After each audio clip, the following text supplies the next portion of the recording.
आपका। तो आप मुझे बताइए कि ये टॉप 3 जो पॉलिटिकल पार्टीज हैं और मायावती को भी इसी में सम्मिलित कर लेते हैं, इन लोगों की क्या प्लानिंग है इस 21% वोट शेयर के लिए इस बार के बाई इलेक्शन में? और जो संविधान आरक्षण अब दलितों के बीच मुद्दा है, या वो मानते हैं कि अब बीजेपी बहुमत में नहीं है तो ऐसा कुछ नहीं कर पाएगी, लिहाजा ये मुद्दा अब खत्म हो गया है? देखिए, दलितों को लेकर ये जितने दल हैं ये आजकल थोड़ा से तैयारी में लगे हैं। एक समरसता सम्मेलन चल रहा है शुरू की, आप दलितों को मायावती फिर से अपने पाले में लाएं। भाजपा ने दलितों के घर पे भोजन किया, उसी वो सिलेंडर से जिसमें उज्ज्वला सिलेंडर उन्होंने मुफ्त दिया था, योजनाओं का लाभ दिया, बहुत बड़ी संख्या में उनको अपनी ओर मोड़ा। एक बात अभी आई थी है कि दलितों के मतों का विभाजन है। अगर आप इसे दूसरे रूप में देखें तो इसको दलित जागरूकता भी कह सकते हैं कि मायावती के साथ जब तक उनको सम्मान मिला वो रहे, फिर भाजपा ने उनको सम्मान दिया मोदी के आने के बाद से, फिर वो मोदी के साथ भी गए बड़ी संख्या में। फिर जब ये लगा कि संविधान और आरक्षण पर खतरा है तो वो जागरूकता दिखाते हुए सपा के साथ चले गए। तो ये आप विभाजन के बजाय इसको जागरूकता के नजर से भी देख सकते हैं। लेकिन सबसे बड़ी समस्या यह है कि मायावती दलितों की एक छत्र नेता थी, उनसे दलित वोट बैंक क्यों खिसका, क्यों अलग हुआ? जो व्यक्ति मायावती को अपना नेता मानता रहा हो वो कुछ योजनाओं के खातिर भाजपा में चला जाए या सपा में चला जाए जी, ये इतना आसान नहीं था। लेकिन मायावती इसके लिए खुद जिम्मेदार हैं।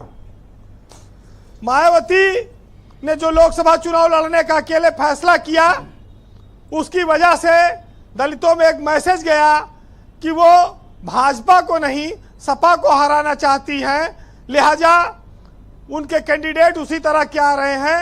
इस वजह से अगर संविधान पे अटैक होगा तो फिर यही इंडिया गठबंधन उसको बचा सकता है, और इस वजह से दलित बहुत बड़ी संख्या में इस चुनाव में 2024 के चुनाव में सपा और कांग्रेस के साथ गया था। अब वो उस भूल को सुधार करना चाहती है, उस वोटों की भरपाई करना चाहती है उपचुनाव में जी। लेकिन भाजपा भी तैयार है कि फिर से घर पे पहुंचेंगे और मनाएंगे कि वापस आओ, हमने आपको इतना सम्मान दिया है। तो विभिन्न सारी योजनाओं के लाभार्थियों की सूची फिर तैयार हो रही है, और जिसमें आवास से लेके फ्री राशन सारी चीजें हैं। और वो मोदी को लेकर जो संविधान का भ्रम आया था वो कमजोर पड़ चुका है। अब ये जरूर है कि दलित मायावती के साथ भले न जाए, लेकिन भाजपा उसको अपनी ओर फिर से खींचेगी, इसमें कोई शक नहीं है। ब्रजेश जी यादव समाज के नाते कहते हैं कि दलित अखिलेश यादव के साथ नहीं जाता है, लेकिन 2024 में इसमें बदलाव हुआ क्योंकि उसके अस्तित्व पर संकट नजर आ रहा था जी।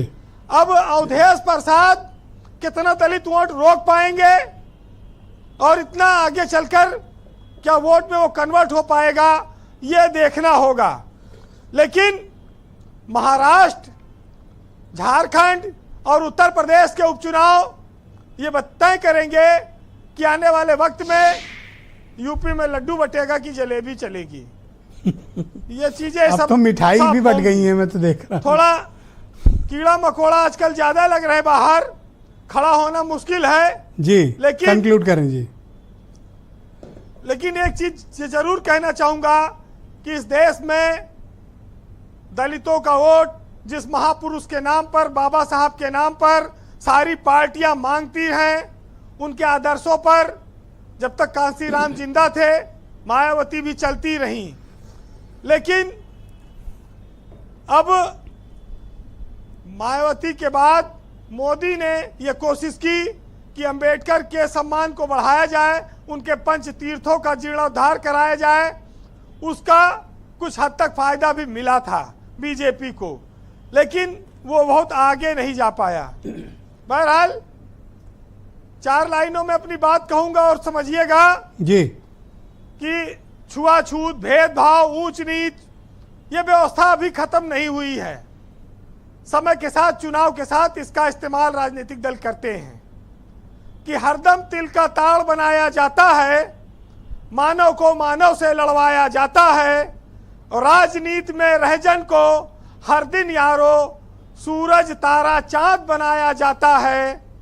और लग रहा है देश से अब भूखमरी मिट जाएगी, फौज की धोखी आयात होकर आ गई, और भूख की चिंगारी जब बन गई ज्वालामुखी, हंसनी पत्थर को भी मोती समझकर खा गई। बहुत शुक्रिया बीरेन जी, आपका बहुत बहुत धन्यवाद ग्राउंड जीरो से अपना फीडबैक और